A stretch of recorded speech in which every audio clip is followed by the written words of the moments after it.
सो आज हम ECAT 2024 के सेशन में NED university of engineering technology के लिए इंग्लिश के पोर्शन में स्पॉटिंग एरर डिस्कस करेंगे। तो जैसे कि मैं हर लेक्चर में आपको बताता हूँ तमाम लेक्चर्स में कि जो NED यूनिवर्सिटी है इसके जो टेस्ट है जो राउंड 2 इसका होने वाला है, ठीक है। राउंड 2 आपका 5 जुलाई से स्टार्ट है, 5, 6, 7 जुलाई। तो उसमें इंग्लिश के अंदर जो 4 तरह के पोर्शंस आपके पास आएंगे। एक आपके पास आएगा आपका कॉम्प्रीहेंशन या पैसेज आएगा, ठीक है। तो कॉम्प्रीहेंशन में वही जो आपके 13 पैसेजेस हैं, 12-13 जो पैसेजेस हैं उनमें से ही आ सकता है। अब ये ज़रूरी नहीं है कि वो सिर्फ 3 ही आए, बिफोर बैंडेड आए, ठीक है, या आपके ग्लूटेन फ्री बेकिंग आए, इसके अलावा भी आ सकता है, लेकिन इन 13 में से आएगा। इस राउंड 1 में उन 13 में से आया, राउंड 2 में भी इन 13 में से कुछ आ जाएगा, ठीक है। इसके बाद फिर हमारे पास इसमें जो है वो सिनोनियम होता है, तो जिसका एक लेक्चर अपलोड किया हुआ है मैंने 2024 के सेशन में। सिनोनियम वहीं से आएंगे सारे, अगर आप सारा कर लेते हो।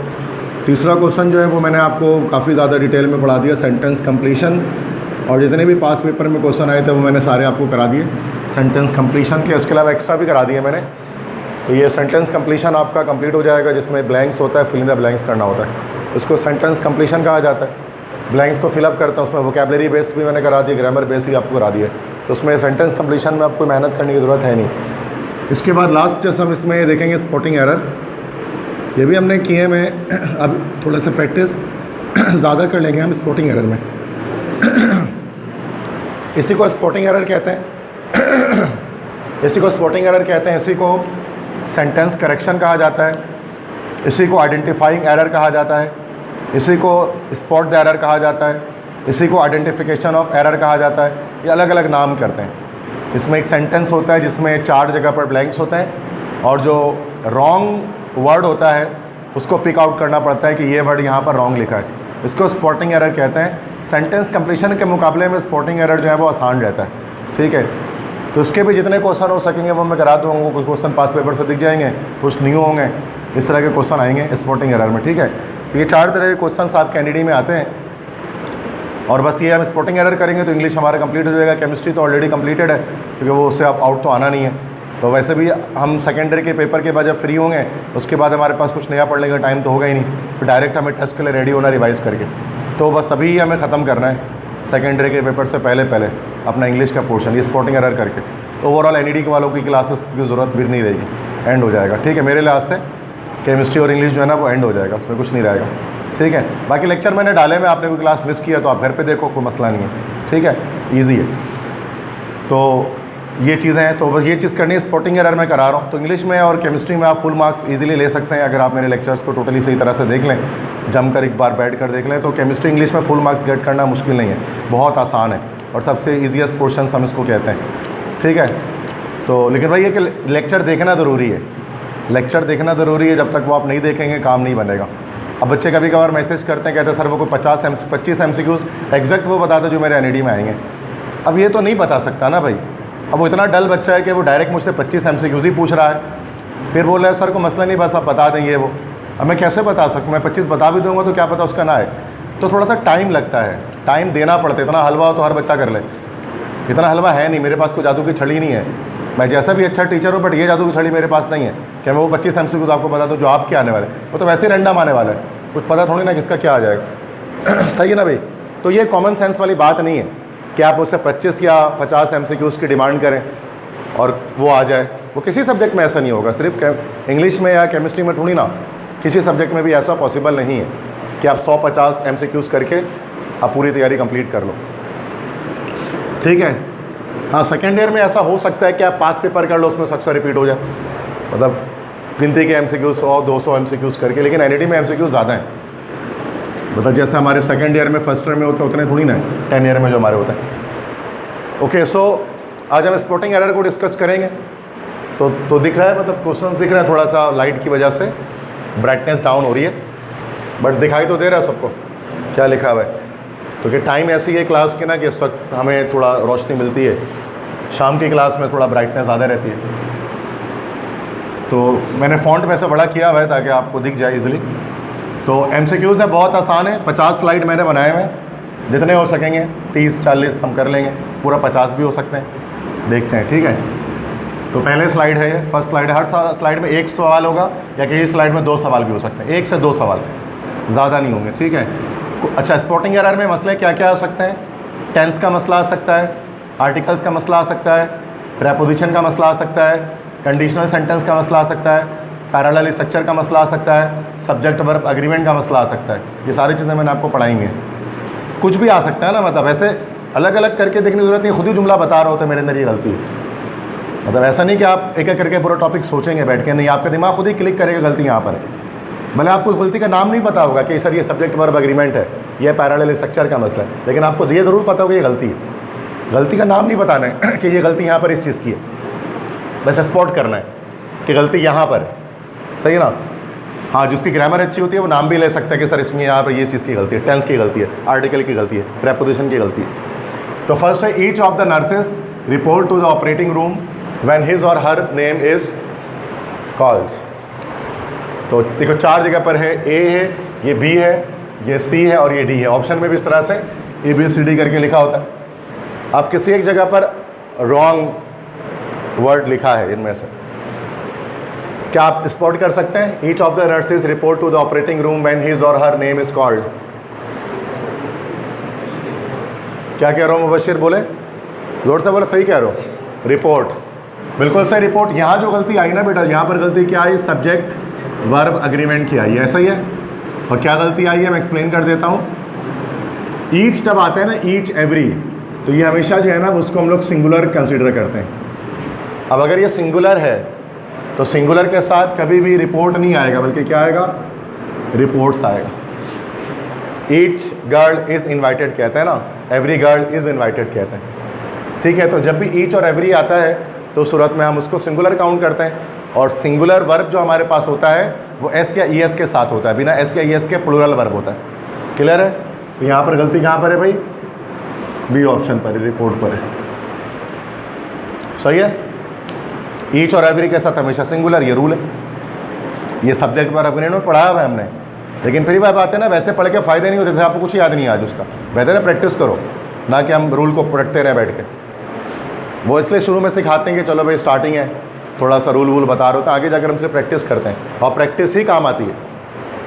लेक्चर किसी काम नहीं आता है एंटी टेस्ट के अंदर, इंग्लिश में ख़ास तौर पे। नेक्स्ट है, सेकंड है, species like snakes, lizards, coyotes, squirrels and jackrabbits seems to exist quite happily in the desert. Yes बताएं मुबशिर, दोबारा आप बता रहे हैं। सीम्स, यस, दोबारा से गलती उन्होंने स्पॉट की, बिल्कुल परफेक्ट। क्योंकि स्पीशीज़ लिखा हुआ है, स्पीशीज़ लिखा हुआ है तो क्या है भाई? है प्लूरल है। अब प्लूरल वर्ब लगेगा ना, तो सीम्स की बजाय क्या लगेगा? Seem to. क्योंकि वही गलती है जो फर्स्ट सवाल में गलती थी, वही सेकंड में भी है। वही एग्रीमेंट का मसला है, सब्जेक्ट वर्ब एग्रीमेंट का, कि हमेशा प्लूरल के साथ प्लूरल वर्ब आएगा। प्लूरल सब्जेक्ट है तो प्लूरल वर्ब होगा, सिंगुलर सब्जेक्ट है तो सिंगुलर वर्ब होगा।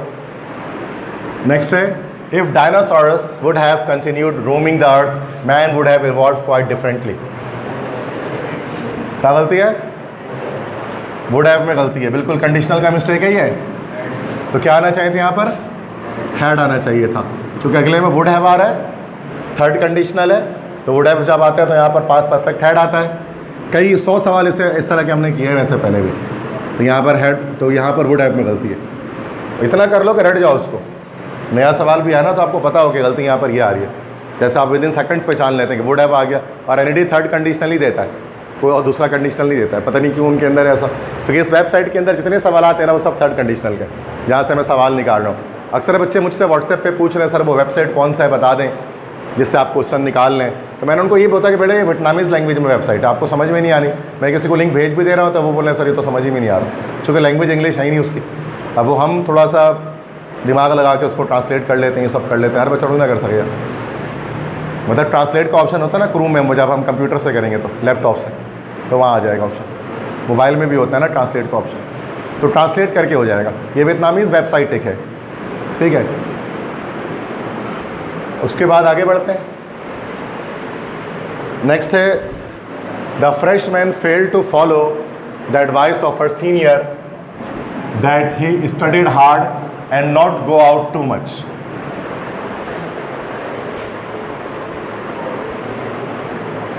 हाँ जी, इस क्वेश्चन में बताएं।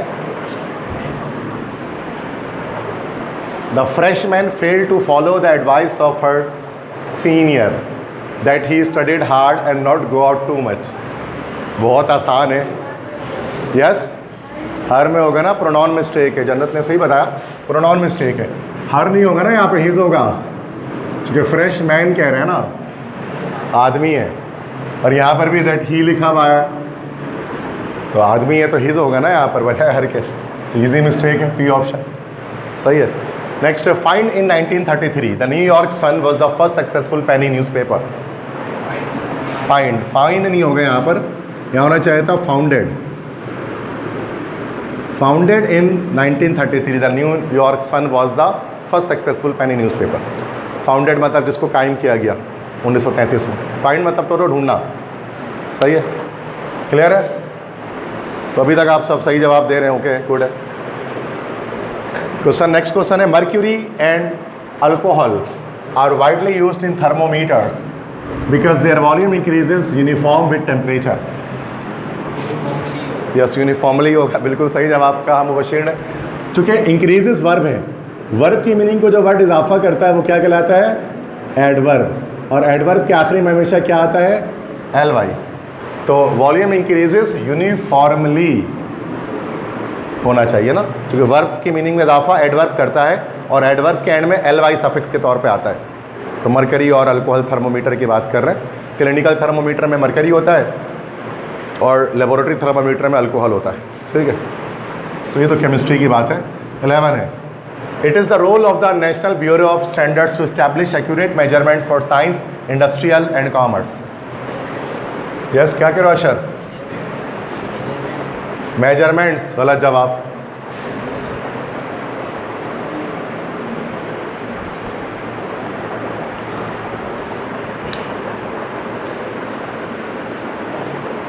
क्या होगा इसमें करेक्ट? मेजरमेंट तो अशर ने बताया, ये तो नहीं, ये सही है।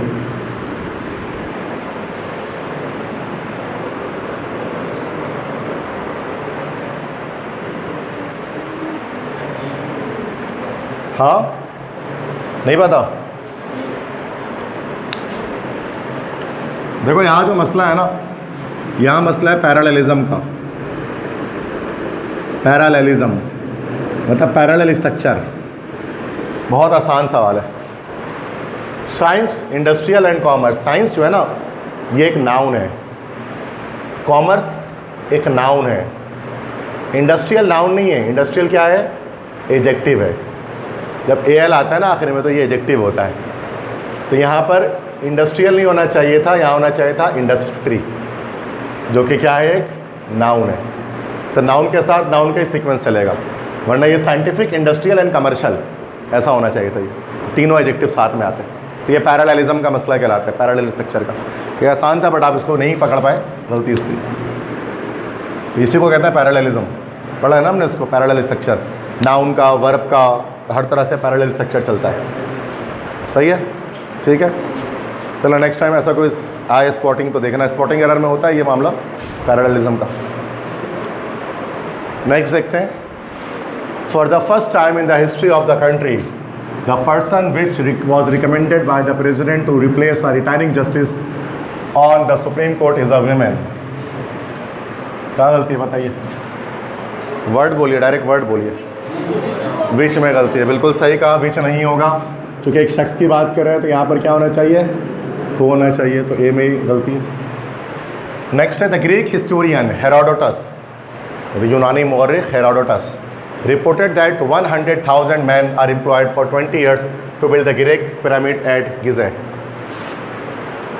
यूनानी एक तो मौर्रिख था हेरोडोटस जिसका नाम था, उससे रिपोर्ट किया। क्या? तो बिल्ट होना चाहिए था, बिल्कुल गलत जवाब। टू के बाद हमेशा वर्ब की फर्स्ट फॉर्म आती है और यहाँ पर वर्ब की फर्स्ट फॉर्म ही लगी है। जो बिल्ट होता है ये वर्ब की सेकंड और वर्ब की थर्ड फॉर्म आती है, जो कभी भी टू के बाद नहीं आ सकती। ये गलत जवाब दिया आपने। बिल्ड सही है, टू के बाद फर्स्ट फॉर्म आनी है और फर्स्ट फॉर्म लगी हुई है।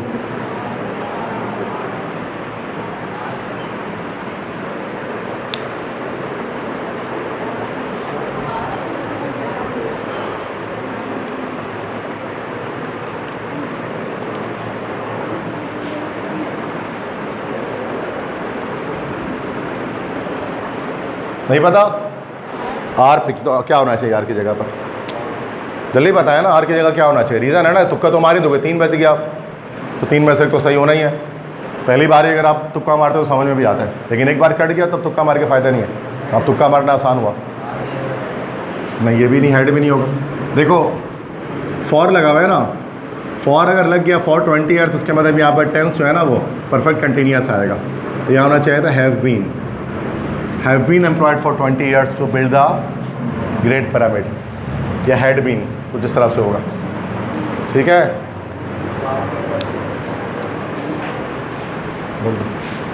सही है। जब भी सिंस और फॉर आता है तो हमारे पास ये टेंस जो है वो परफेक्ट कंटिन्यूस होता है। क्लियर है? ये कोई भी नहीं पकड़ पाया आप में से, बहुत आसान है, मैंने 100 बार बताया आपको। सिंस फॉर आएगा तो परफेक्ट या परफेक्ट कंटिन्यूस होगा। दैट्स, हाँ सही है, दैट्स अ सिंपल लॉजिक। अब आप पता नहीं क्यों बार बार भूल जाते हो छोटी छोटी बातों को। तो यहाँ तक समझ में आ गई बात? तो मसला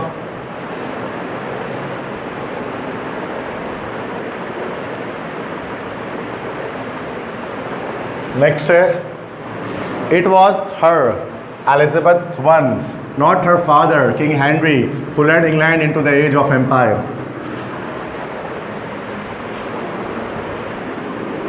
वो it was her Elizabeth one, not her father king Harry, who led England into the age of empire. Yes, बिल्कुल सही। क्या होना चाहिए था फिर? Yes, it was she Elizabeth one. ठीक है, इट वॉज हर नहीं होगा, आता है ना एनईडी में ऐसा, it was she, it was हर नहीं होगा, ये वो थी। सही है, तो मसला तो इस तरह से प्रैक्टिस करके अपने आप को बेहतर बनाएं, अपने आप में चेंजिंग लाएं उसमें, ताकि आप अपने स्किल्स को बेहतर कर सकें। और ग्रामेटिकल स्किल्स जो है वो आपको पता है बहुत कम होती हैं स्टूडेंट्स के अंदर, इसको प्रैक्टिस से ही हम इसको बेहतर बना सकते हैं। मतलब आप फिर भी स्टूडेंट्स अक्सर टीचर्स के अंदर भी ये चीज़ नहीं पाई जाती, ख़ास तौर पे जैसे स्कूल टीचर्स हैं। अक्सर मैं टीचर्स ट्रेनिंग भी कर रहा होता हूँ, स्कूल के डिफरेंट स्कूल के टीचर्स को ट्रेन कर रहा होता हूँ, तो उनको भी, और जब इंग्लिश के टीचर होते हैं 5-5 साल से 6-6 साल से पढ़ा भी रहे होते हैं, but still they are not very much aware of the grammatical skills, तो वो काफ़ी परेशान, तो मतलब वो नहीं कर पाते। अगर मैं टीचर्स को भी बैठा दूँ ना यहाँ पर लाकर औरंगी टाउन के स्कूल से, तो वो भी नहीं कर पाए, क्या गलती क्या है। समझ रहे हो कि अक्सर हमारे यहाँ नहीं है ये स्किल्स। हमारे यहाँ तो जाहिर सी बात है, आपको पता है, वो नाउन वही टेंस वगैरह पढ़ना होता है, माली पौधों को पानी दे रहा है तो ये लिख दीजिए gardener is watering the plant, English के टीचर बन गया भाई, है ना। डॉक्टर के आने से मरीज बढ़ चुका था तो इंग्लिश के टीचर बन गया भाई। इससे नहीं होता है इंग्लिश का टीचर, आपको पूरे इन डेप्थ ग्रामर आनी चाहिए। तो आपको टीचर से 10 गुना ज़्यादा नॉलेज रखनी है, तो जाकर एनईडी के टेस्ट में फुल मार्क्स लाओगे।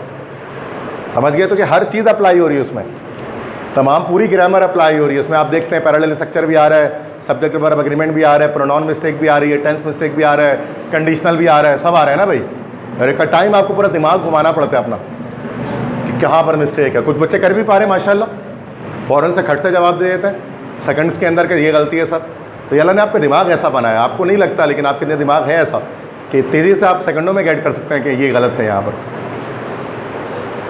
नेक्स्ट है 18th है, because blood from different individuals may different in the type of antigen on the surface of the red cells and the type of antibody in the plasma, a dangerous reaction can occur between the donor and recipient in a blood transfusion।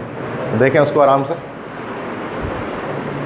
थोड़ा लंबा sentence है, 2 line है totally, आराम से देखिए, जल्दी नहीं है, बता दें।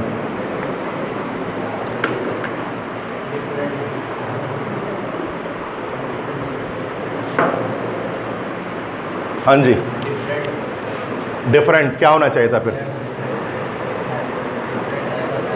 डिफरेंट तो नहीं हो गए, तो बिल्कुल सही कह रहे हो। मे जो है ना यहाँ पर मॉडल वर्ब है, मॉडल है ना भाई, तो उसके बाद वर्ब की फर्स्ट फॉर्म आनी है, तो डिफरेंट नहीं होना चाहिए था, यहाँ पर होना चाहिए था differ. May differ in the type of antigen, तो ये different.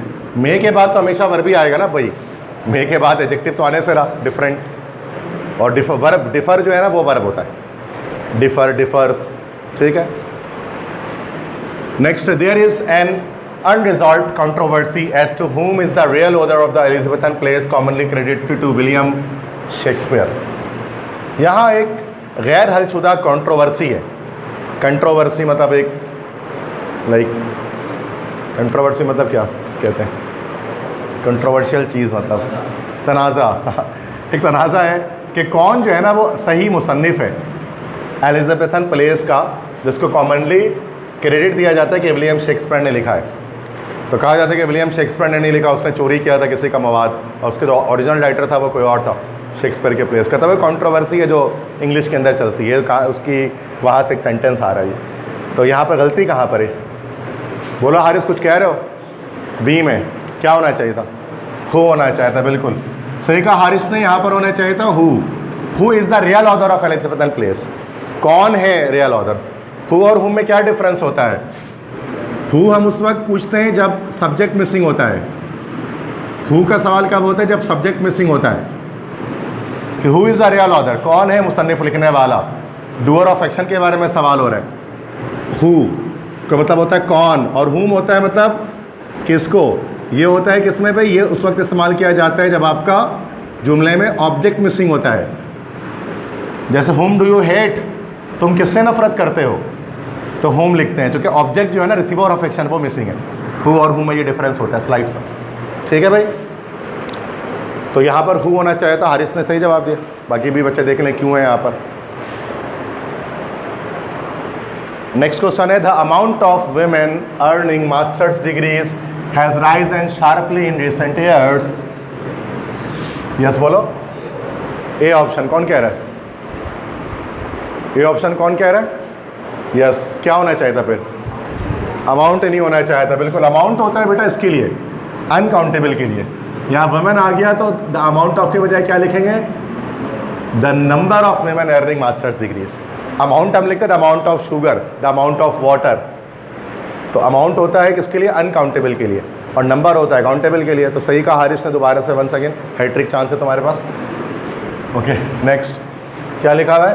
There is some scissors in the desk drawer in the bedroom if you need them. Are होगा क्योंकि सम सीजर्स है ना, सम का मैंने बताया था कि ये सिंगुलर प्लूरल दोनों हो सकता है।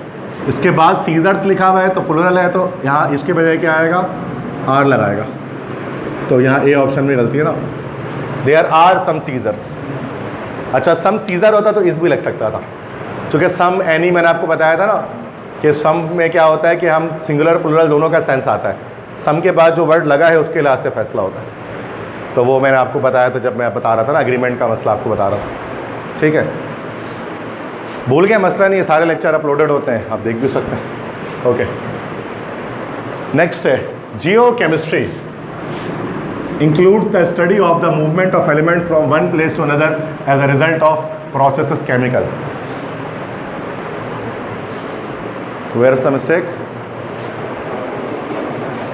बोले प्रोसेसेस केमिकल, क्या होना चाहिए था? Chemical processes. वर्ड्स आगे पीछे हो गए, मतलब एडजेक्टिव पहले आता है, नाउन बाद में आता है हमेशा। तो केमिकल प्रोसेसेस होना चाहिए, प्रोसेसेस केमिकल नहीं होता है कभी भी, कॉमन सेंस वाली बात है। Studying the science of logic is one way to cultivate others' reason skills. क्यों? बिल्कुल सही है, जेरंड है, नाउन जेरंड कहते हैं ना इसको, नाउन है भैया।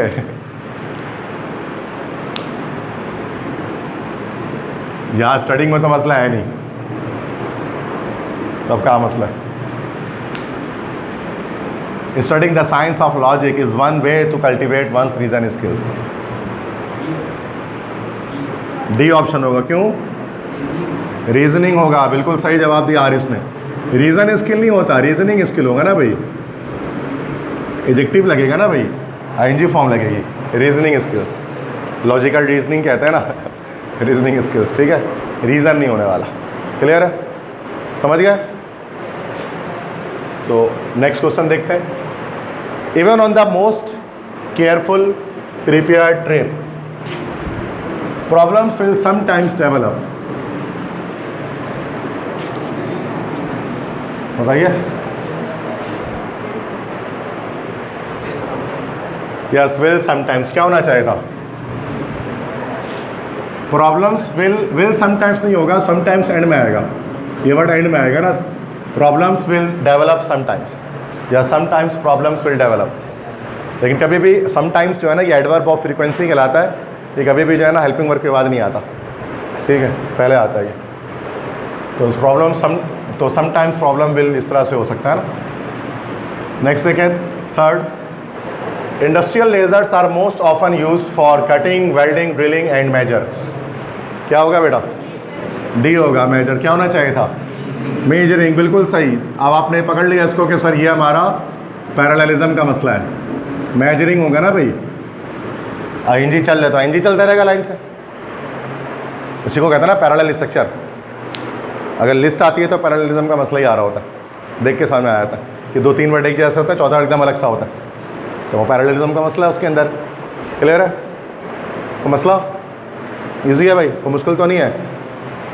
नेक्स्ट देखो, state universities bear the name of their state and its achievements are recognised at state achievements. Its नहीं होगा तो क्या होगा? देयर होगा। चूंकि यहाँ पर स्टेट यूनिवर्सिटीज़ प्लुरल है तो प्लुरल के लिए इट्स इस्तेमाल नहीं करते हैं, देयर इस्तेमाल करते हैं। बिल्कुल सही कह रहे हैं आप लोग, ठीक है, सी में गलती है। 7, Narcissus, a character in mythology, gazed at his own image in a pool so ardently that he fell into itself and drowned. क्या होना चाहिए था? himself, बिल्कुल सही। itself नहीं होगा ना, वो शख्स है असल में ना, fell into himself होगा। it तो हम लोग लिविंग थिंग के लिए इस्तेमाल नहीं ना करते हैं, नॉन लिविंग के लिए इस्तेमाल किया जाता है। तो नार्सिसस जो है ना, ग्रीक मैथोलॉजी में, यूनानी देवमालाई दास्तानों के अंदर एक प्रिंस था, नार्सिसस नाम था उसका। तो वो खुद पसंदी का शिकार था, तो उसको हम लोग नार्सिसिज्म, एक वर्ड होता है इंग्लिश में नार्सिसिज्म। नार्सिसिज्म का मतलब होता है सेल्फ लव।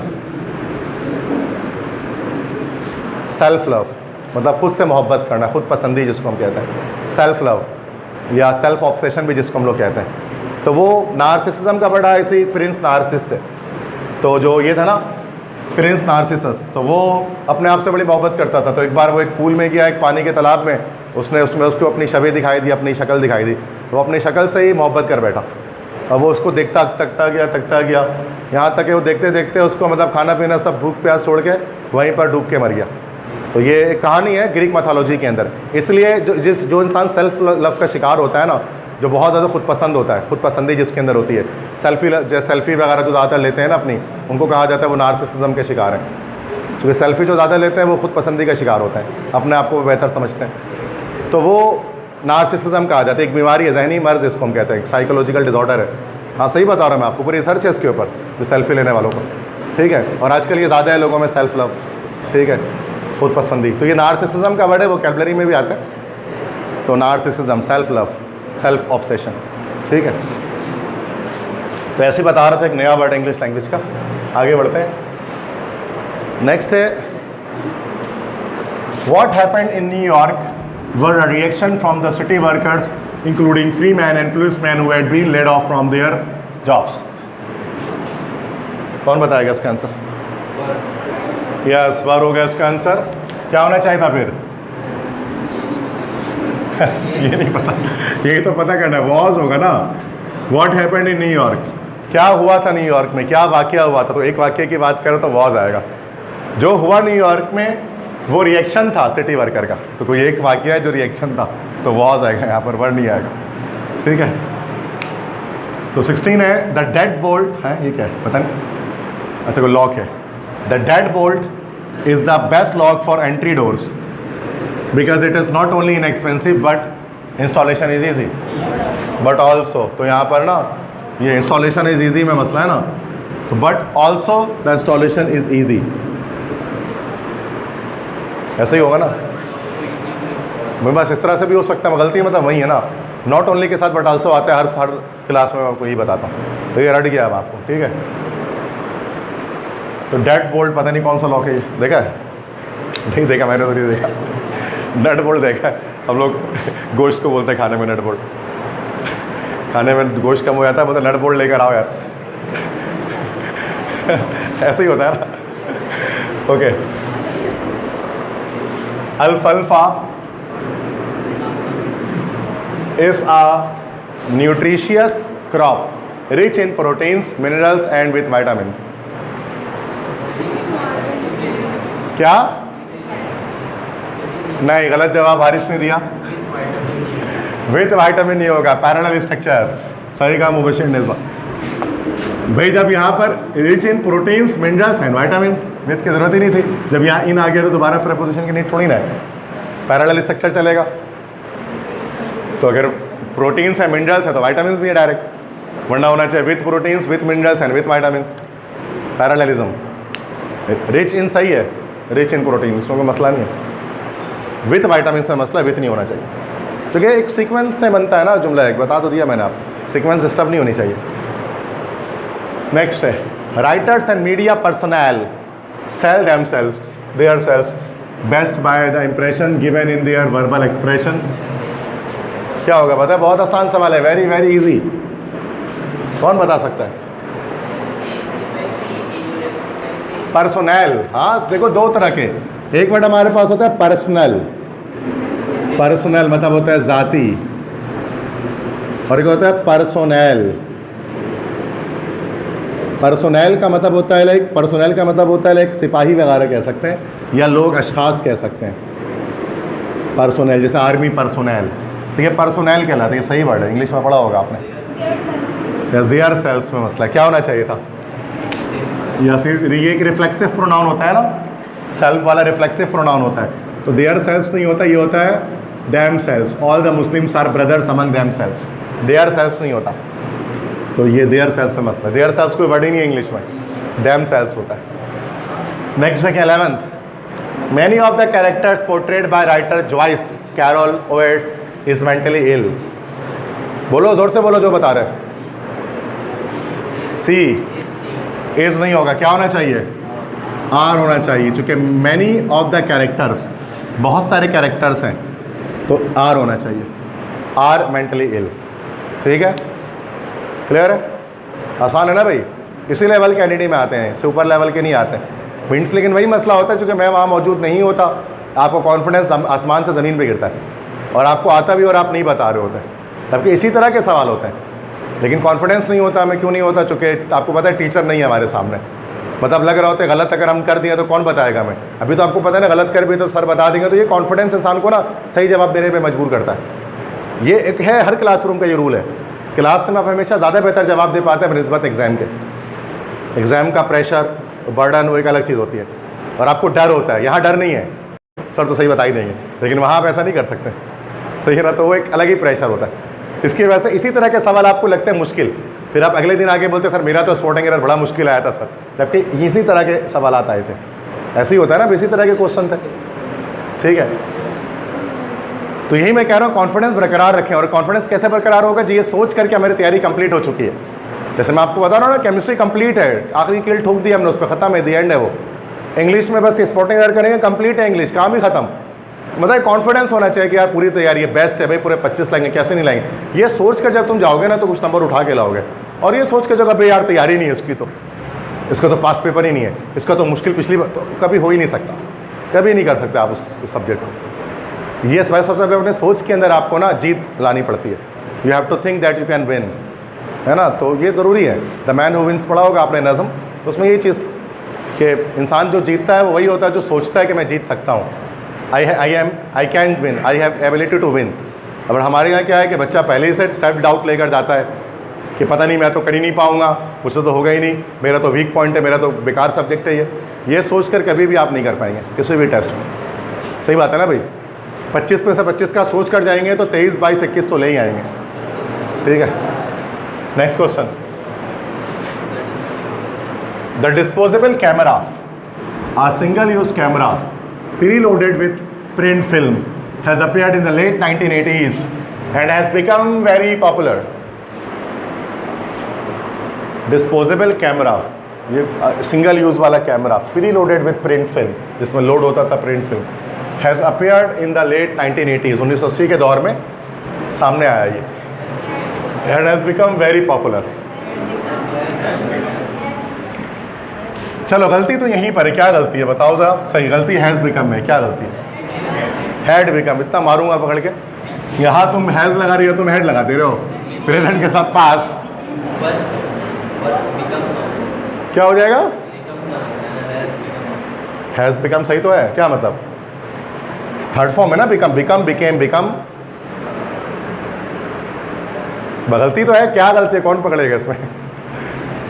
गलती तो सही कह रहे हो आप लोग, बिल्कुल यहाँ पर गलती है हैज़ बिकम में, बट वो गलती है क्या?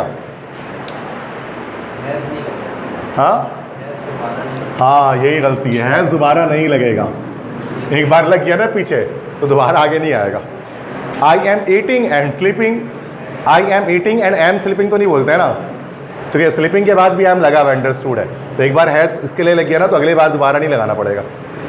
तो has appeared in the late 1980s and become very, तो हैज़ लगा हुआ मतलब पहले से। इसको हम कहते हैं इस चीज़ को हम लोग कहते हैं रिडंडेंसी। ग्रामर के अंदर रिडंडेंसी का मतलब क्या होता है कि एक ऐसा वर्ड आप लगा दो जिसकी ज़रूरत नहीं है, मतलब दोहरा दो आप ऐसे वर्ड को जिसको दोबारा दोहराना ज़रूरी नहीं है, जिसको रिडंडेंसी कहते हैं हम लोग हैं। जैसे I have made a blunder mistake, I have made a blunder mistake. अब ब्लंडर का मतलब गलती है, I have made a blunder, that's it. Blunder mistake क्या होता है? दोनों तो एक ही चीज़ है, बस समझ आ गई ना। तो इस तरह के हम लोग कहते हैं रिडंडेंसी कहते हैं इसको, हम लोग अक्सर लोग ऐसा इस्तेमाल करते हैं।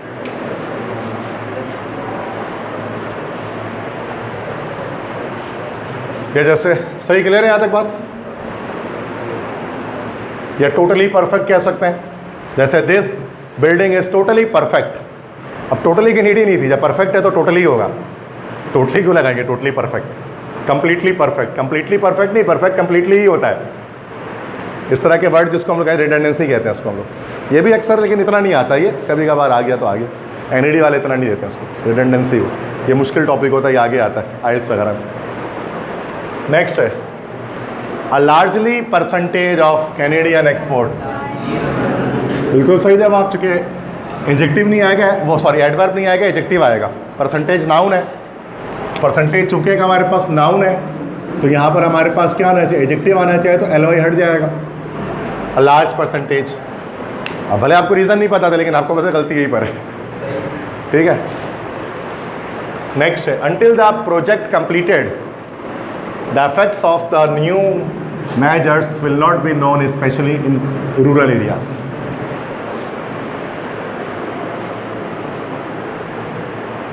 Yes, what's the mistake here?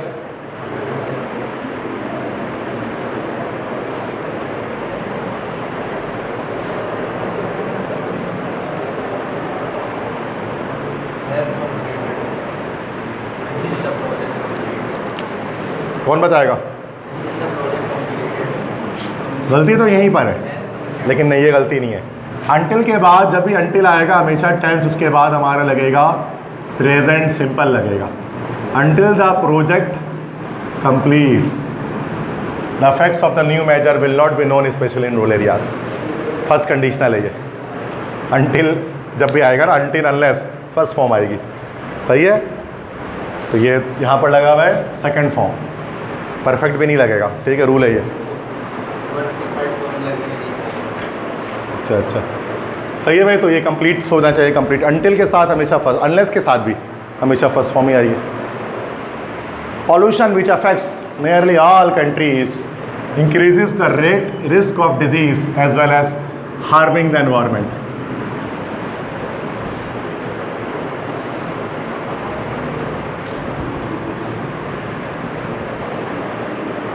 क्या होगा बताओ, क्या गलती? बहुत आसान है।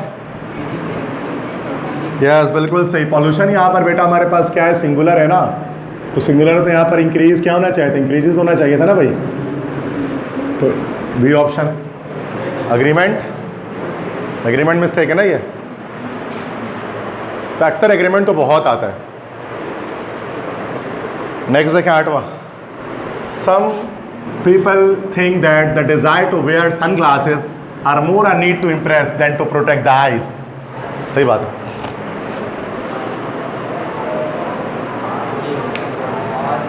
आर नहीं होगा ना, क्योंकि डिज़ायर है, डिज़ायर को देखते हुए क्या आ जाएगा? इज आ जाएगा। The desire to wear sun glasses is more a need to impress than to protect the eyes.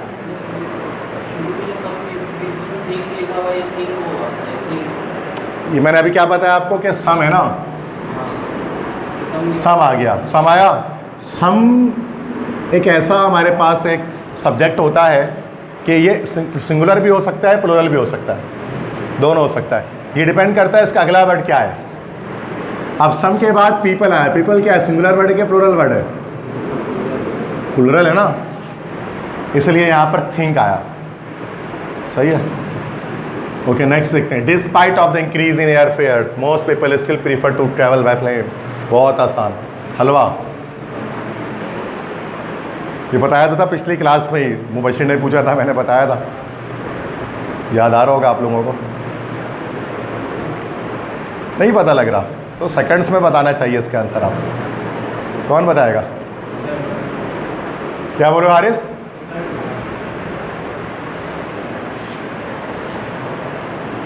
नहीं भाई, मोस्ट पीपल है ना, तो सही है, प्रीफर बिल्कुल गलत जवाब।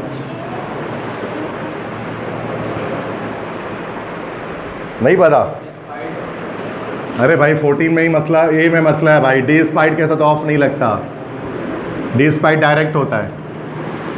बावजूद जो होता है ना, बावजूद, बावजूद के लिए इंग्लिश में दो वर्ड्स होते हैं। एक होता है इन स्पाइट ऑफ और एक होता है डिस्पाइट।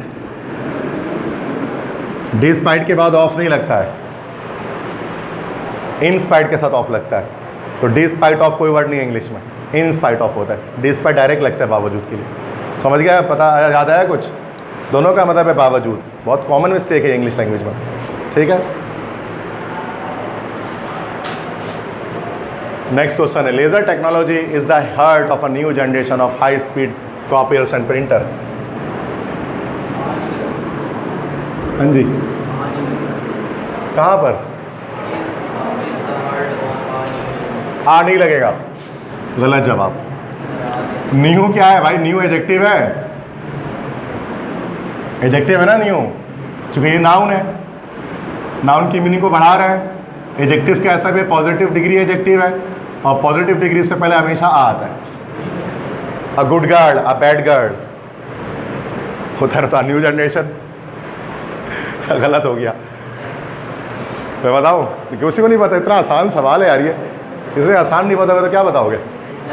प्रिंटर्स होगा ना यार, यहीं पे हाई स्पीड कॉपियर्स हो रहा है तो ये प्रिंटर्स होगा ना।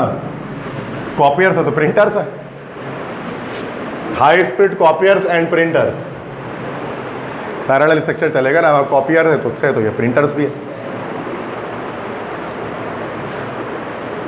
Next, all the scouts got their selfs ready. हो गया, रिपीट हो गया, रिपीट हो गया, ठीक है। ये गलती है ना, their सेल्फ्स।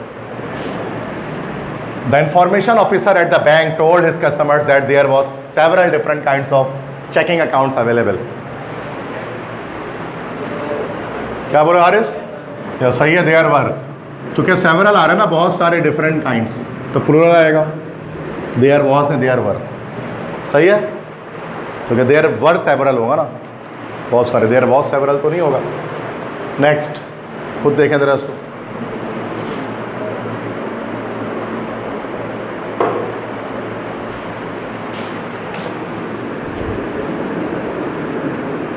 A turtle differs from all other reptiles in that its body is encased in a protective shell of their own. बहुत आसान। हलवा, देयर नहीं होगा बिल्कुल, तो इट्स होना चाहिए ना। सही कहा हारिस ने, इट्स ऑन।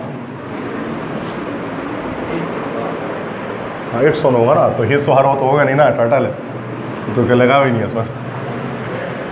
अच्छा, ये रहा ना देयर से, ठीक है। देयर नहीं हो ना, आ टर्टल है ना, एक टर्टल है तो ये देयर नहीं। टर्टल्स होता तो देयर होता, आ टर्टल है तो उसके लिहाज से प्रोनाउन जो लगे वो इट्स लगेगा। क्लियर है भाई? नहीं समझ में आई बात? कुछ नहीं आ रहा समझ में, कुछ पल्ले ही नहीं पड़ रहा। आ रहा है ना भाई? क्लियर हो रहा है कि ये आंसर क्यों है, ये जाने। हर सवाल की जर्नी है, उसको समझें कि ये आंसर क्यों आ रहा है, ये ज़रूरी है। आंसर क्या है ये ज़रूरी नहीं है। ये अगर ऐसे ही करना हो तो क्या मैं फोटो शूट करा के आपको दे तो रट दो आंसर जाके घर पे। क्लास इसलिए करते हैं ताकि आप समझो कि इसका आंसर ये इसलिए, ठीक है। रीज़न हर सवाल के पीछे जाने, कोई भी सवाल ऐसा नहीं होना चाहिए जिसका बस आपको रीज़न ही नहीं पता लग रहा इसका आंसर ये क्यों है। सही है, चूँकि इसमें सवालात मिले जुले, स्पॉटिंग एरर के एग्जैक्ट क्वेश्चन मुझे नहीं मिले हैं, इन्हीं में से कुछ हैं। एग्जैक्ट मुझे नहीं पता लग सके, किसी ने बताया ही नहीं, मैंने बड़ी कोशिश की। लेकिन इन्हीं में से हैं। अब हर 10 सवाल में से एक ऐसा जो एनईडी में आया हुआ है, हर 10 सवाल में से एक ऐसा जो आया हुआ है, ठीक है। लेकिन क्या पता बाकी भी आए हो, लेकिन हमें पता नहीं लगता, बच्चे बताते नहीं हैं स्पॉटिंग एरर का, ठीक है। क्योंकि ऐसे ऐसे जुमले होते हैं ना, याद नहीं रहते हैं। Next, almost all life depends to chemical reactions with oxygen to produce energy.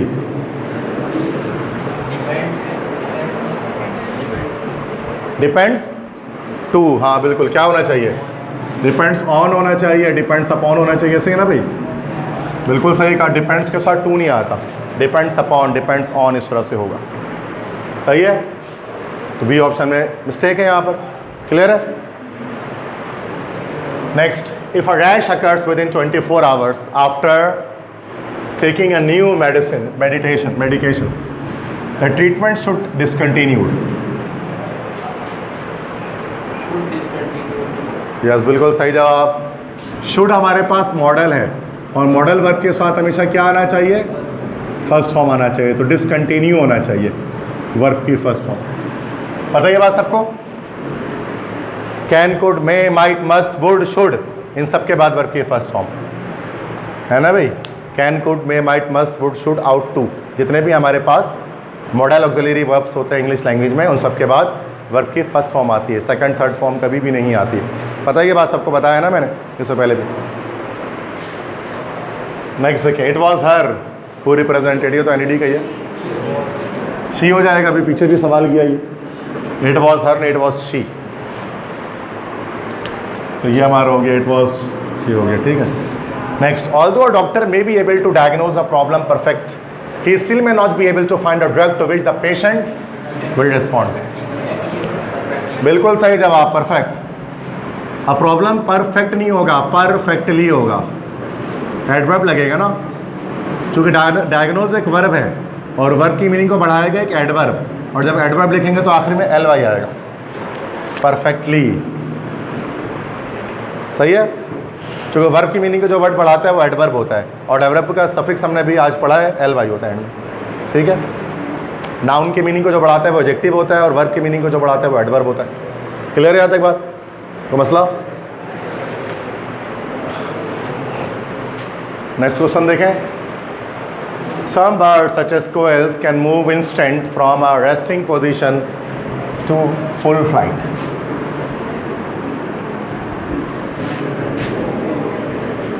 बहुत आसान।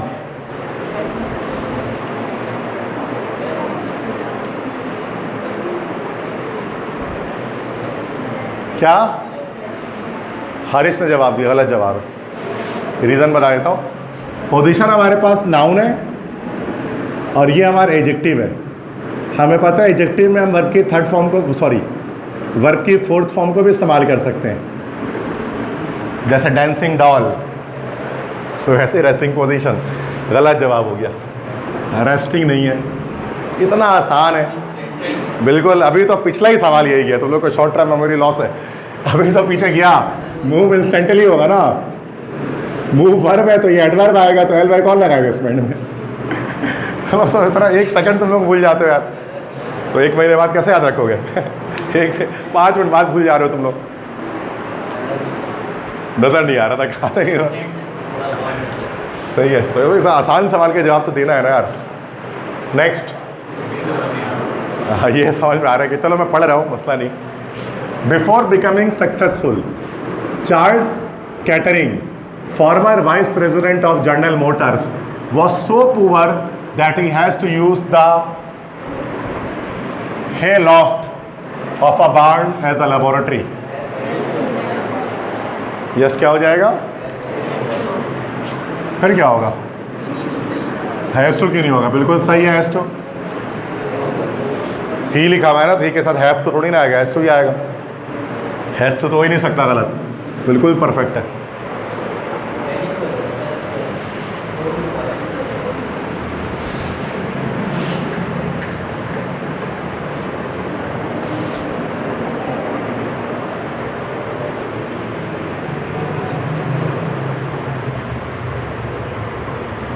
सही है, नहीं गलत, सो पुअर सही है, गलती वेरी पुअर होता तो गलत हो जाता, गलती हैज़ टू में ही है। क्या होना चाहिए था? हैड टू होना चाहिए था ना यहाँ, सही। हाँ सही, यहाँ वॉस लिखा हुआ है ना, तो हैड टू होना चाहिए था। प्रेजेंट के साथ प्रेजेंट आता है, पास्ट के साथ पास्ट आता है, सही सही। मैंने वहाँ वॉस पे फोकस ही नहीं किया। मतलब हैज़ और हैव का मसला नहीं, ये हैड आएगा उसमें, वो मैं समझ ही नहीं सका ना। और सो पुअर वाला सही है, सो के साथ हमेशा दैट लगता है। वेरी अकेले आते हैं लेकिन सो के साथ दैट लगता है। He is so poor that he couldn't afford to buy a new house. So के साथ दैट आता तो सही तो चल रहा है। वेरी के साथ दैट नहीं आता है, वेरी डायरेक्ट लगता है, सही है। तो ये सो वाला में गलती नहीं है। Okay, as the demand increases, manufacturers who previously produce only a large luxury car is compelled to make a smaller model in order to compete in the market. बताइए उसका क्या होगा? आराम से देखिए, गलती इजी होगा ये, बिल्कुल सही, ये सही कहा हारिस ने। चलिए मैन्युफैक्चरर्स है ना, प्लूरल है तो इज नहीं हो जाएगा, आर होगा। सब्जेक्ट यहाँ पर मैन्युफैक्चरर सब्जेक्ट है तो वर्ब इसमें जो लगेगा वो आर लगेगा, क्योंकि प्लूरल है, इज लगता है सिंगुलर के लिए। बहुत आसान सवाल, बी ऑप्शन। क्लियर है? क्या कोई मसला है? और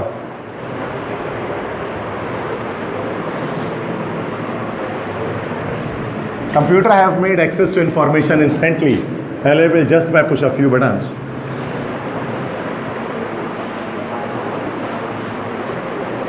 Computers have made access to information instantly available just by push a button. क्यों, क्या गलती है? क्या मतलब? Access to information instantly available नहीं, access तो मतलब होता है रसाई और available मतलब होता है दस्तियाब।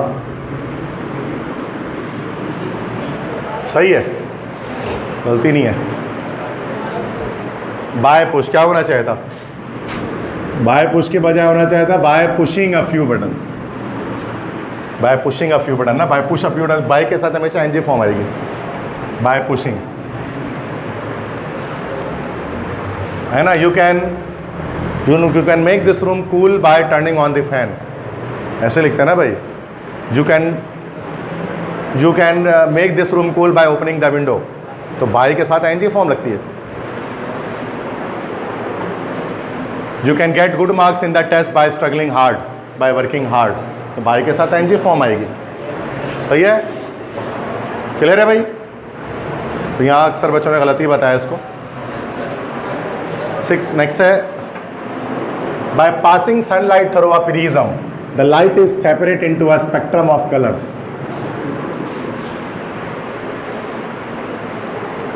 बहुत आसान सवाल, डायरेक्ट बताओ कौन बताएगा? सही एकदम एक्यूरेट आंसर इसका। जब एक प्रिज्म से सूरज की रोशनी गुजरती है तो वो रोशनी डिफरेंट कलर्स में टूट जाती है, डिस्पर्जन ऑफ लाइट कहते हैं जिसको। यह सही कहा मुबशिर ने। इस देखो इज आ गया ना, इज एम आर के साथ वर्ब की फर्स्ट फॉर्म कभी आ ही नहीं सकती। इज एम आर के साथ कभी भी वर्ब की फर्स्ट फॉर्म आ ही नहीं सकती। या तो इज एम आर के साथ नाउन आ जाएगा या एडजेक्टिव आ जाएगा। जैसे ही is a good boy, I am a teacher, present simple tense में। यह कभी इज के साथ आ सकता है वर्ब की एनजी फॉर्म, ये हो जाएगा present continuous. He is playing hockey, she is playing badminton, present continuous. कभी कभार इसके साथ वर्ब की थर्ड फॉर्म भी आ सकती है, ये क्या बन जाता है? पैसिव बन जाता है प्रेजेंट सिंपल का। मैंगो इज़ ईटन, आम खाया जाता है। यू आर कॉल्ड, तुम्हें बुलाया जाता है ना। ही इज़ कॉल्ड एड, उसे डांटा जाता है। यू आर टॉट, तुम्हें पढ़ाया जाता है। तो इज एम आर के साथ कभी ज़िंदगी में वर्ब की फर्स्ट फॉर्म नहीं आती। या तो नाउन एडजेक्टिव आएगा, या वर्ब की एनजी फॉर्म आएगी, या वर्ब की थर्ड फॉर्म में। अब जिंदगी भर की इंग्लिश घुमा लो, यही बात होती है। फर्स्ट फॉर्म कभी आती है? I M play, I am play, मैं खेल रहा हूँ, आई एम प्ले, ये तो मतलब डब्बा इंग्लिश है तुम्हारी। I am play, I am eat food. सुनने से लगेगा इसको बिल्कुल इंग्लिश नहीं आती। आई एम ईट फूड क्या, कान में जाके ना थतोड़ा मारेगा ये word, I am eat food. इतनी इंग्लिश आती है ना, आई एम ईट फूड कुछ नहीं होता है कहीं। इस हमारे के साथ फॉर्म आती नहीं है। तो यहाँ पर सेपरेटेड होगा ना, पैसिव बना हुआ है, सही तो क्या मोशन है, कॉमन सेंस वाली बात है, सही है, सिर्फ सिंपल है भाई। तो मुश्किल क्या है इसमें, सबको आता है, ठीक है। मतलब मैं कहूँ कोई नई बात बताई मैंने, ये बात सबको बता दूँ कि सर इस हमारे के साथ कभी भी फर्स्ट फॉर्म नहीं आती है, आप किसी और जुमले में लगा के देख लो, आपको पता लग जाएगा, ठीक है। हाँ, इस टू के बाद आ सकता है, इस टू का एक अलग मसला होता है, इस टू के साथ फर्स्ट फॉर्म आ सकती है, लेकिन मुझे जैसे ही is to decorate the room, उसे इस कमरे को डेकोरेट करना है, ये स्ट्रक्चर होता है अलग। इस के साथ टू लगता है, I am to do this, is to am to are to, है ना, तो वो एक अलग चीज़ है, लेकिन इसके साथ डायरेक्टली नहीं आएगा, इस टू के साथ आ सकता है। अब ये तो लैंग्वेज की बात है, बिल्कुल डिफरेंट। आगे बढ़ते हैं। The scientific method consists of forming hypothesis, collect data and testing result. Yes, parallelism दिख गया, पैरेललिज्म सबको कहाँ दिखा, कलेक्टिंग में दिखा। तो कि जब यहाँ फॉर्मिंग आया, यहाँ टेस्टिंग आया, तो यहाँ पे क्या आएगा, कलेक्टिंग, जरन के साथ जरन चलता रहेगा। Next, with its strong clause and it's many protruding tooth, a gopher is an excellent digger. गॉफर शायद कोई होगा, कोई माइट भी पॉसिबल कि कोई जानवर है जो एक्सेलेंट डिगर मतलब खुदाई करता है ज़मीन की। तो कह रहे हैं कि इसके स्ट्रॉन्ग क्लॉज हैं, मतलब मजबूत पंजे हैं इसके, स्ट्रॉन्ग क्लॉज हैं। एंड मैनी प्रोट्रूडिंग, प्रोट्रूडिंग मतलब होता है बाहर निकले हुए, प्रोट्रूडिंग बाहर की जानिब निकले हुए, या नोकीले कह सकते हैं, नोकीले, नोकीले। और ये tooth, a gopher is an excellent digger. अब बताइए, तो थोड़ा दिमाग लगाना पड़ेगा, आसान है लेकिन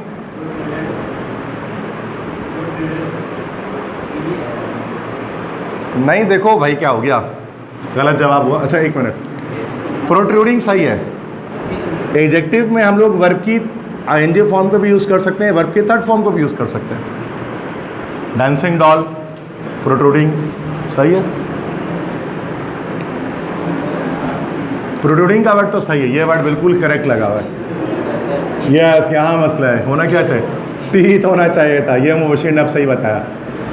मैनी आ गया ना बहुत सारे, तो मैनी आ गया, पहले मैनी आ गया, तो मैंने टूथ थोड़ी ना होगा, टूथ एक दांत को बोलते हैं, बहुत सारे नुकीले दांत, तो टीथ होना चाहिए।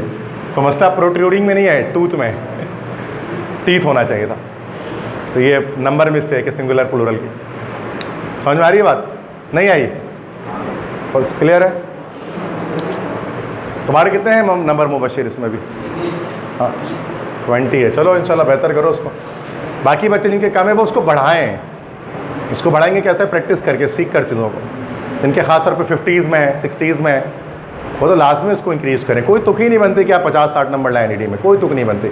घर बैठ के भी बच्चा ले आएगा, और आप आकर आप क्लास लेकर सब कुछ करके भी आप 50-60 नहीं ला पा रहे। यूट्यूब से लेक्चर देख देख कर बच्चे 70-80 मार ले रहे हैं, और आप क्लास में बैठ कर नहीं मार पा रहे हो यार, ये गलत बात है ना ये।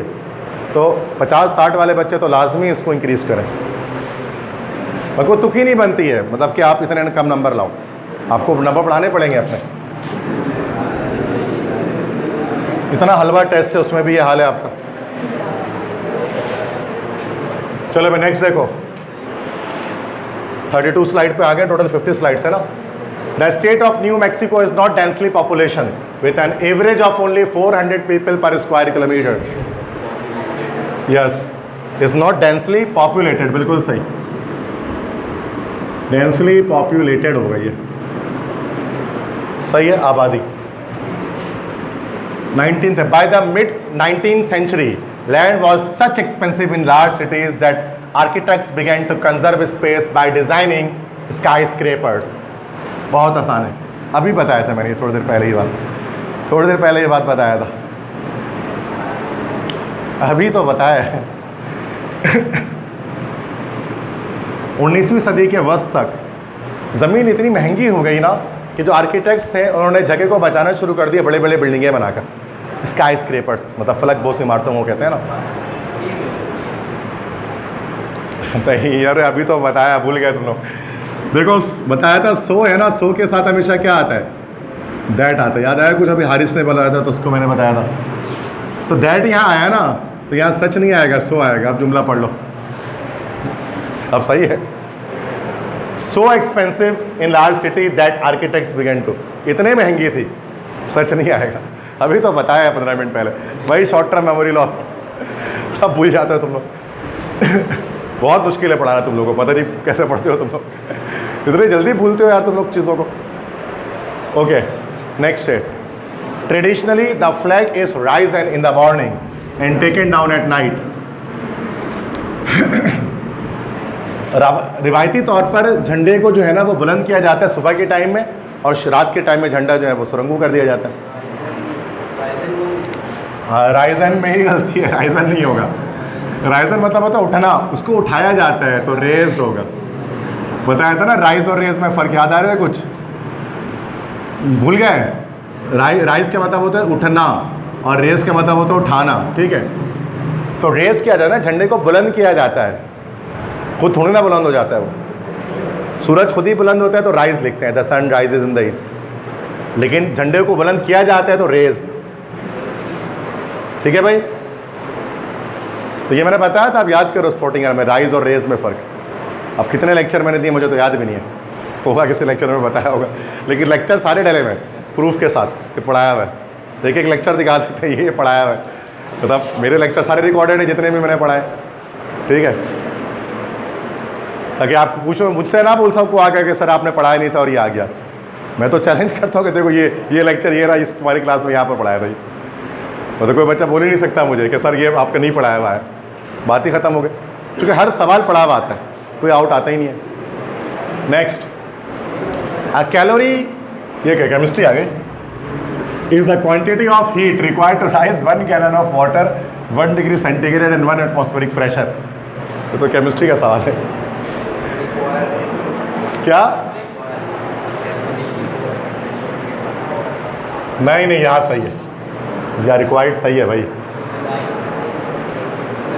टू राइज, बिल्कुल अशर ने सही बताया। फिर यहाँ पर भी रेज होना चाहिए ताकि वो उठा सके, टेम्परेचर इंक्रीज कर सके, बढ़ा सके, बुलंद कर सके। खुद तो बुलंद नहीं होगा ना भाई, बुलंद करता है ये, 1 कैलोरी वो होता है, सही है, to rise. 17, it is believed that a people could live on Mars with little life support because the atmosphere is similar to that of Earth।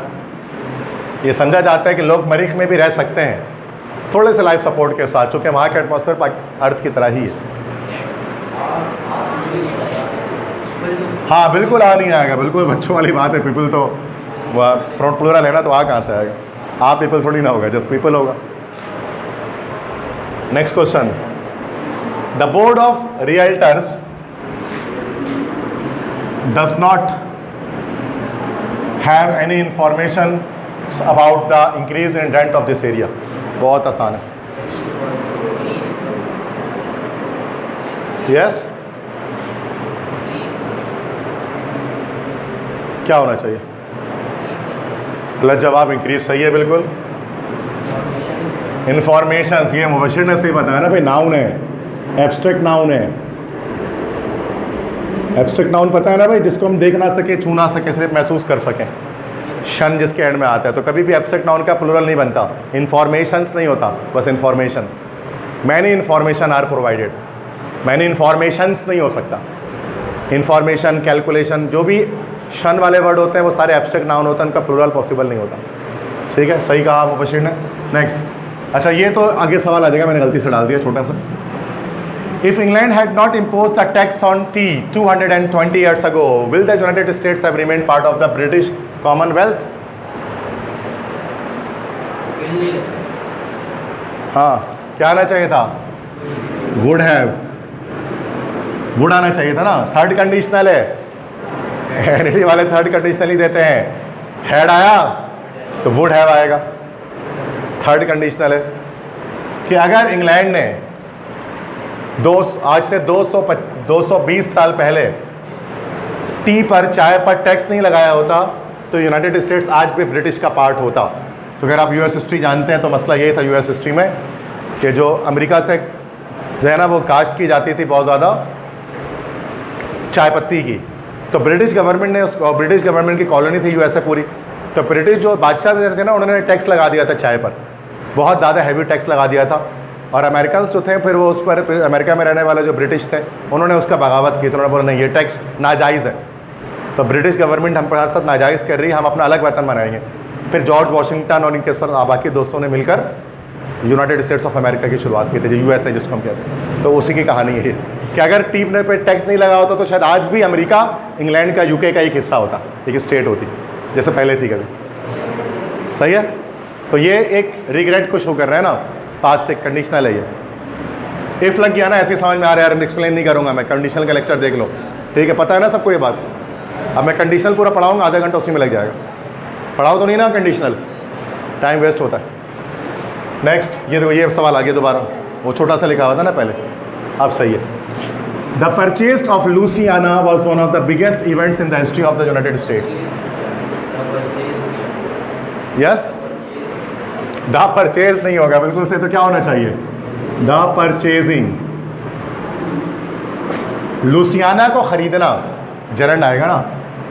तो लुसियाना को अमेरिका ने फ्रेंच से ख़रीदा था, कितने मिलियन डॉलर्स देकर ख़रीदा गया था लुसियाना को, मतलब ख़रीदा था अमेरिका ने उससे, फ्रेंच से। क्यों ख़रीदा था? अपने स्टेट को बढ़ाने के लिए, फ्रेंच एम्पायर से ख़रीदा था उसको। नेक्स्ट है the decision to withdraw all support from the activities of the athletes are causing an uproar among the athletes. क्या लिखा हुआ है? फैंस। ईजी है यार, एग्रीमेंट है, अग्रीमेंट का मसला है ना, और क्या है। आर बिल्कुल सही। अब डिसीजन है ना भाई, डिसीजन यहाँ पर सब्जेक्ट है, सिंगुलर है तो क्या आ जाएगा यहाँ पर? इज आएगा।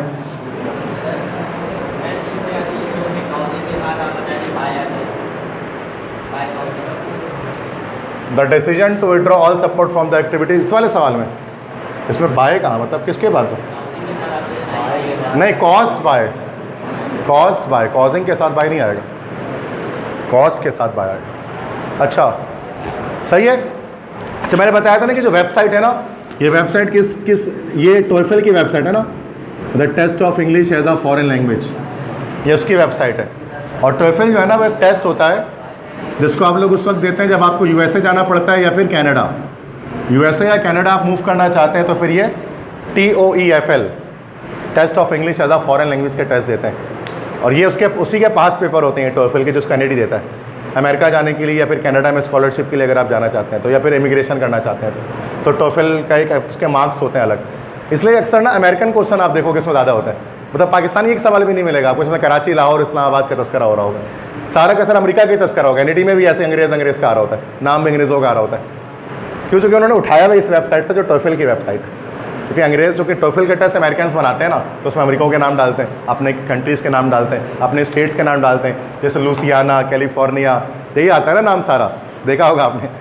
तो ये रीज़न मैं बता रहा हूँ, चूँकि ये इन्होंने एनईटी वालों ने सवाल एक भी खुद से डाला ही नहीं है, पूरा कॉपी पेस्ट मारा है। उन्होंने लुसियाना को लाहौर भी नहीं किया, मतलब चलो कोई और होता तो शायद वो मिस्टर विल्सन लिखा हुआ तो मिस्टर अहमद कर देता उसको, लेकिन उन्होंने ये भी नहीं किया है। मिस्टर रॉबर्ट है तो रॉबर्ट ही रह गया उसके अंदर, जबकि ऐसा होना नहीं चाहिए, पाकिस्तानी टाइप का थोड़ा बनाना चाहिए ना उसको। नाम में मुसलमानों का नाम डाल दिया, कराची लाहौर डाल दिया, थोड़ा कॉन्फिडेंस आएगा। अंग्रेज़ का नाम आता है बच्चे का पहले पसीना छूट जाता है कि हाँ भाई ये तो मुश्किल सवाल होगा, अंग्रेज़ का नाम मिस्टर रॉबर्ट आर्थर आ गया, अब ये तो मुश्किल हो गया। अगर करम फजील होता है ना, करम फजल या अब्दुल्ला, तो क्या होता, या सलीम हबीब होता तो बोलते अब आसान है ना, मिस्टर करीम, मिस्टर। तो ऐसा ही होता है ना अक्सर, जब इंग्लिश नाम आता है तो सवाल मुश्किल हो जाता है खुद ब खुद, और अगर अली उस्मान फरहान लिखा हुआ तो खुद ब खुद सवाल आसान हो जाता है, पता नहीं क्यों, लेकिन ऐसा ही है। आगे बढ़ते हैं। Fertilize farmlands is one of the biggest natural resources in the central states.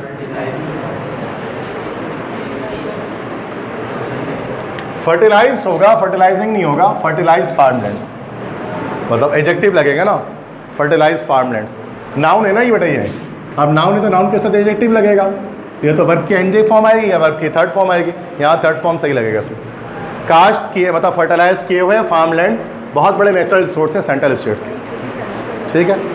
वैसे जुमला देख के भी अजीब ही लगेगा फर्टिलाइज के साथ। Next, a number of novels submitted there manuscripts under pseudonyms to conceal the fact that they were women। बहुत आसान है, बहुत आसान है सवाल ये।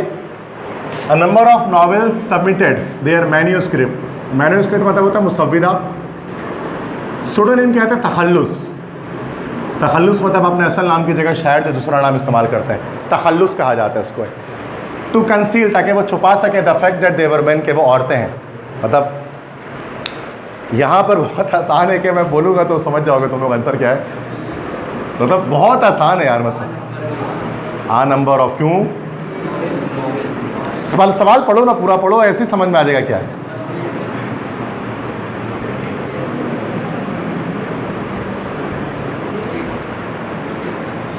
इतना हलवा सवाल है ये।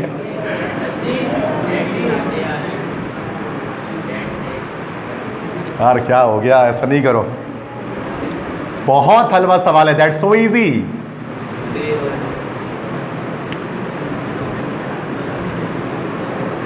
मैं बताऊँ, मतलब हंसोगे, मैं बताऊंगा तो तुम लोग हंसोगे।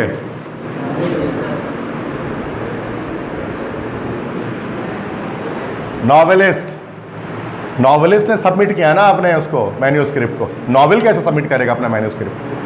मतलब किताब खुद जाके किताब बोलेगा मुझे रख लो, किताब की टांगे चल के बोलेगा मुझे रख लो, मुझे शाया कर लो। नॉवेलिस्ट जाएगा और सबमिट करेगा ना अपना।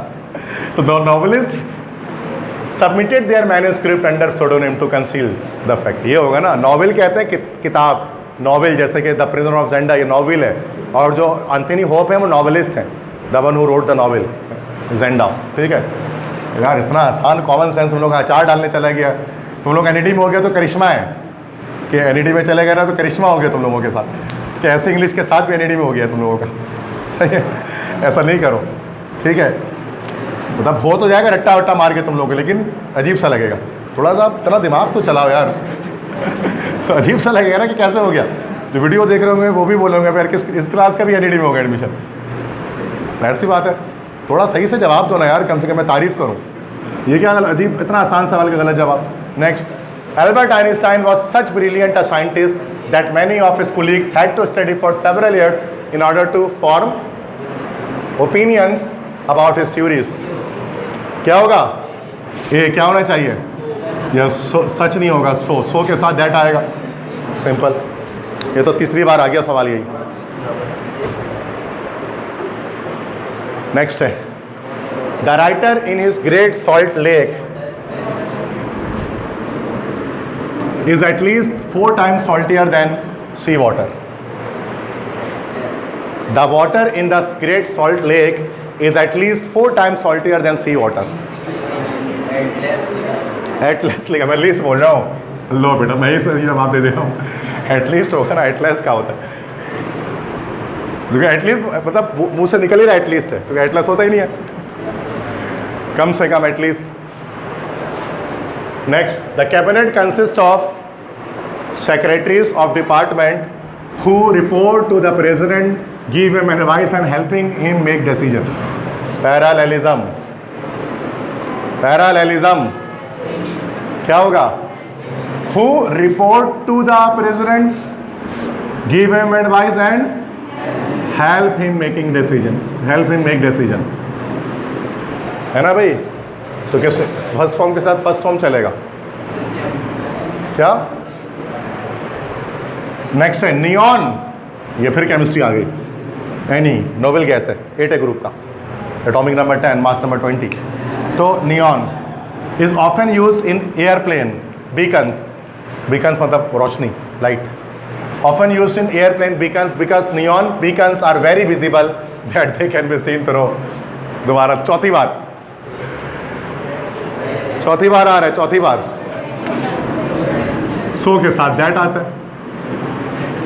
फिर हो गया, अब तो रट गया तुम लोगों की ये इसमें कैसे होता है। वेरी नहीं बताया था ना मैंने, वेरी नहीं, वेरी के साथ कभी दैट नहीं आएगा, सो के साथ दैट आएगा। ठीक है, next question 41 slide number. Humming bird, छोटा सबसे स्मॉलेस्ट बर्ड है दुनिया का, ह्यूमिंग बर्ड देखा होगा आपने, मतलब सुना होगा। Humming bird move their wings so rapid away that they appear to be hanging in the air.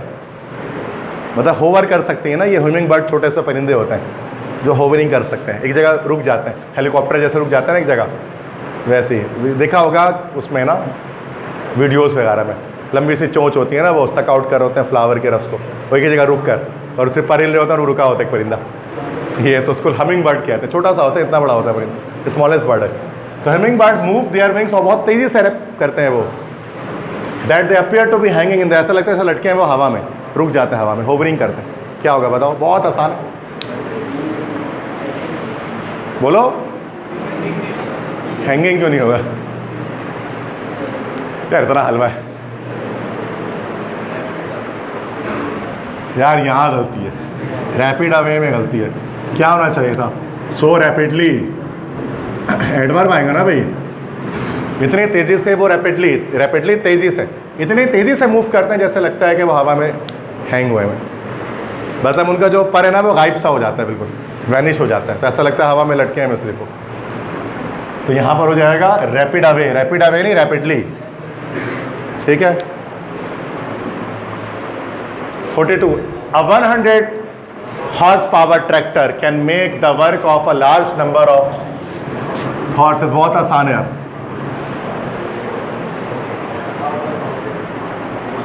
a 100 horsepower tractor, क्या नहीं सही है, 100 rupee, 100 rupee note, one eyed man नहीं बोलते हैं, चलो 100 रुपी नोट बिल्कुल सही होता है, ये 100 रुपये का नोट, कोई गलती नहीं है इसमें, 100% राउंड राइट है ये। एन, हाँ एन 100,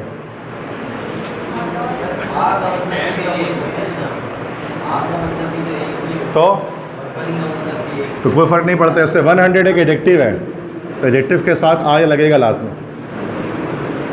अब वन आइड मैन नहीं बोलते हैं हम, तो वो आ क्यों बोल रहे हैं, एक आंख वाला आदमी।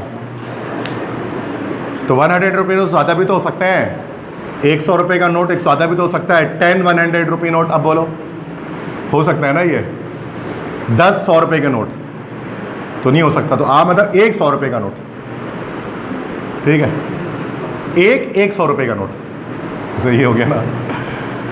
तो आ में तो मसला, चले जल्दी बताओ यार, इतना हाय हलवा उसमें मिस्टेक है, बोलो 100 हॉर्स पावर का ट्रैक्टर काम कर सकता है जितना एक बड़े तादाद में जो घोड़े काम करते हैं, मतलब 100 हॉर्स पावर मतलब 100 घोड़े जितना ताकत एक ट्रैक्टर में होता है, और एक ट्रैक्टर जितना काम वो कर सकता है। पे बच्चा वाला सवाल है, जल्दी बता दो, दिमाग नहीं खराब करो।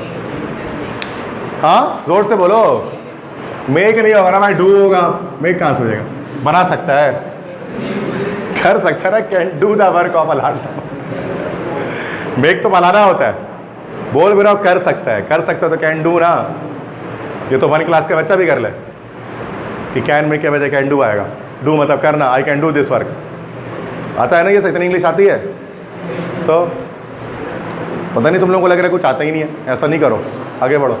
नेक्स्ट,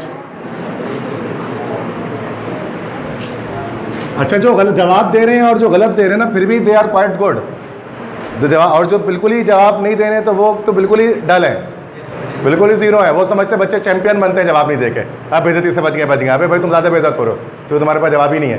तो मैं नाम कुछ बच्चों के ले रहा हूँ ना भाई, मुबशिर बोल दे रहा हूँ, कभी अशर बोल दे रहा हूँ, कभी मुशर्रफ बोल दे रहा हूँ, कभी हारिस बोल दे रहा हूँ, है ना, इधर से, या जन्नत कभी कह दे रहा हूँ, मतलब बाकी तो आई थिंक एक बच्चे आंसर नहीं दे पा रहे हैं, तो जिनका नाम ले रहा हूँ वो गलत भी बता रहे हैं, तो वो सही भी वही बता रहे हैं बाद में, अगर वो 5 गलत सही बता रहे तो ये गलत भी बता रहे हैं, लेकिन जो कुछ भी नहीं बता रहे तो वो तो बिल्कुल ही डल हो गए ना, उनको भी चाहिए कि वो बताएं कि ये आंसर है, ये नहीं कि आप चैंपियन बन के हमारी इंसल्ट नहीं करें सर, तो तारीफ भी तो हो रही है उन बच्चों की जो बता रहे हैं आगे जाकर।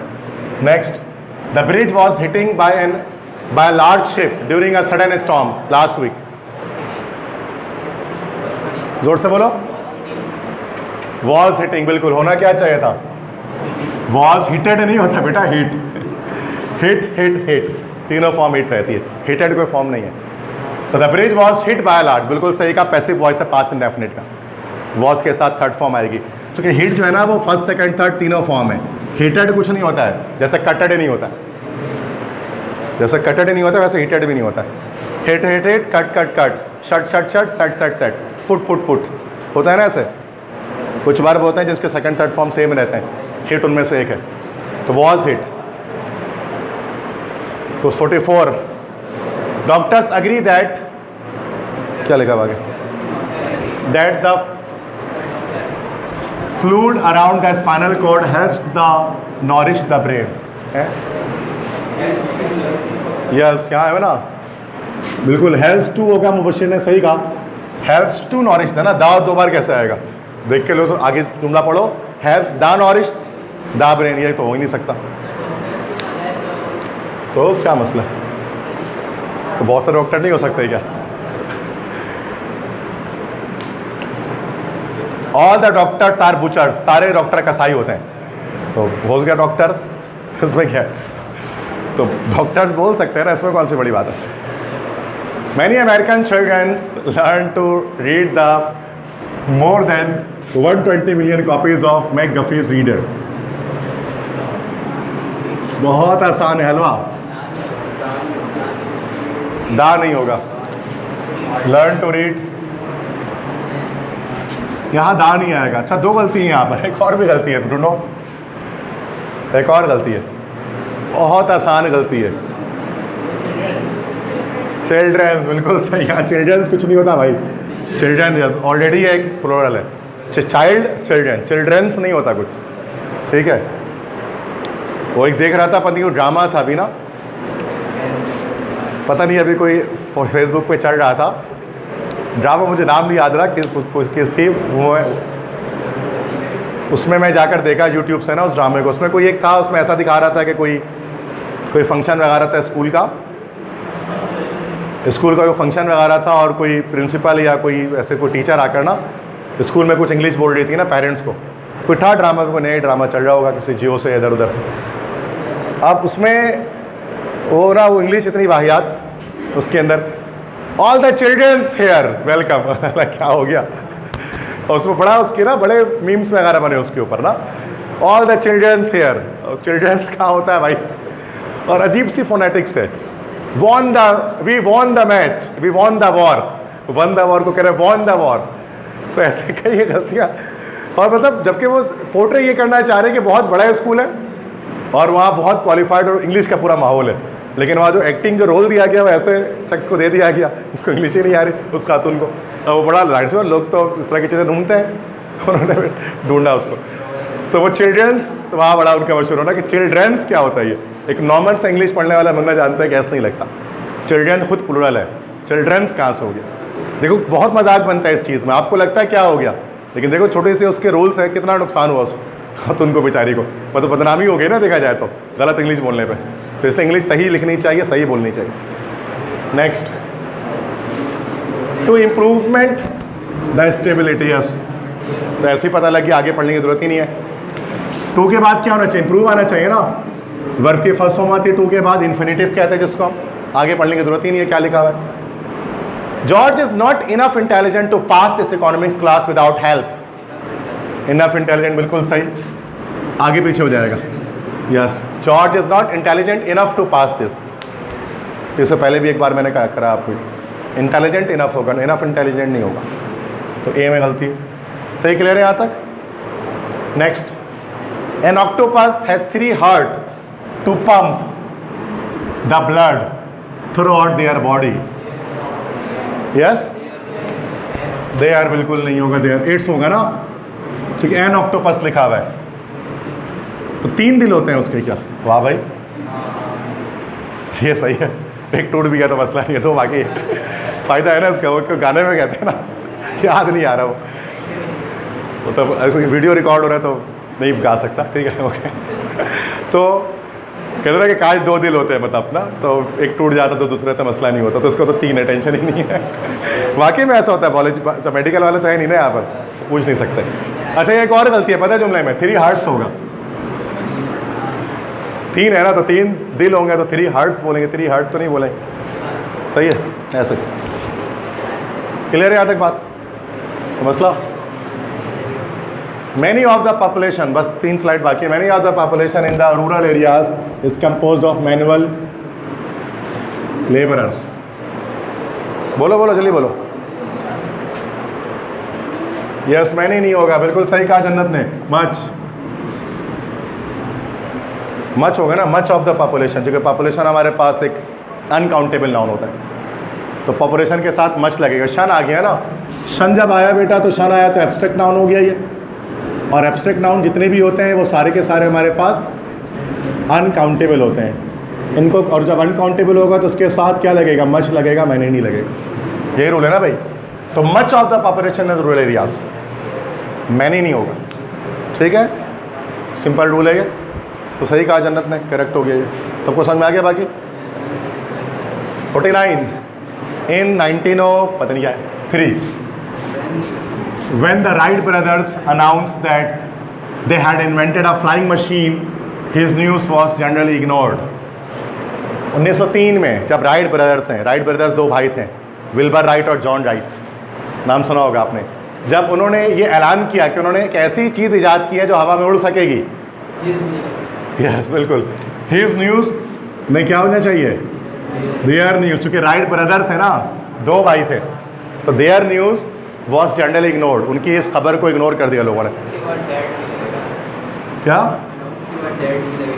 नहीं, ज़रूरत नहीं है, अनाउंस के साथ डायरेक्ट भी लग सकता है, सही है, सही है ये।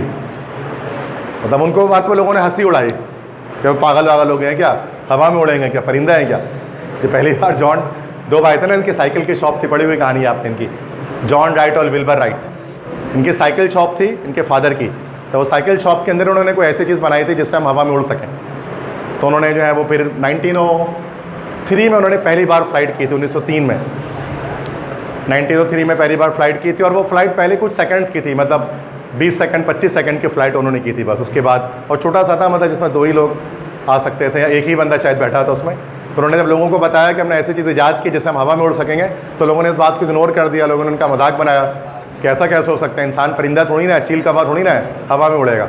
लेकिन दुनिया ने देखा सिर्फ इससे 100 साल बाद 2003 में डबल डेकर 8320 वगैरह आने शुरू हो गए, जिसमें 800-800 लोग एक साथ सवार होते थे। मतलब ज़्यादा पुरानी बात नहीं, 1903 में पहली बार इंसान ने फ्लाइट करना शुरू की, और इतने अर्से तक इंसान कर भी नहीं पाया था। ये टेक्नोलॉजी है, साइंस जिसने से इसको मजबूर किया इंसान के लिए। तो बहुत तेज़ी में फिर 1903 के बाद तो कई कुछ सालों में ही एयरलाइन आ गई थी जिसमें लोग ट्रैवलिंग करते थे, ठीक है, क्लियर है यहाँ तक बात। लास्ट क्वेश्चन है, in his early days as a direct, Charlie Chaplin produce 62 short silent comedy films in 4 as a director. बिल्कुल सही कहा मुबशिर ने, पहला भी तुमने सही बताया, लास्ट भी बता दिया। एज अ डायरेक्ट नहीं होगा ना, एज अ डायरेक्टर, डायरेक्टर या प्रोड्यूसर, ऐसे ही मतलब पूछ रहा हूँ। आगे लिखा हुआ प्रोड्यूस्ड, तो डायरेक्टेड होना चाहिए था ना, ऐसे ही मैं बता रहा हूँ, वैसे गलत जुमला लिखा हुआ है। मतलब डायरेक्टर का काम होता है डायरेक्ट करना, और प्रोड्यूसर का काम होता है प्रोड्यूस होना। क्या फ़र्क होता है डायरेक्टर और प्रोड्यूसर में? किसी भी मूवी का डायरेक्टर और प्रोड्यूसर क्या फ़र्क होता है?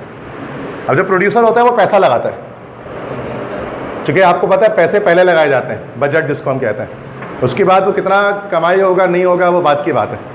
इसलिए सबसे ज़्यादा लॉस और रिस्क के, लॉस और गेन के अंदर ना वो रहता है प्रोड्यूसर, क्योंकि वो पैसा लगा दिया और फिल्म फ्लॉप हो गई तो सारा पैसा प्रोड्यूसर का डूबा, और अगर हिट हो गए तो सारा पैसा प्रोड्यूसर को ही मिला।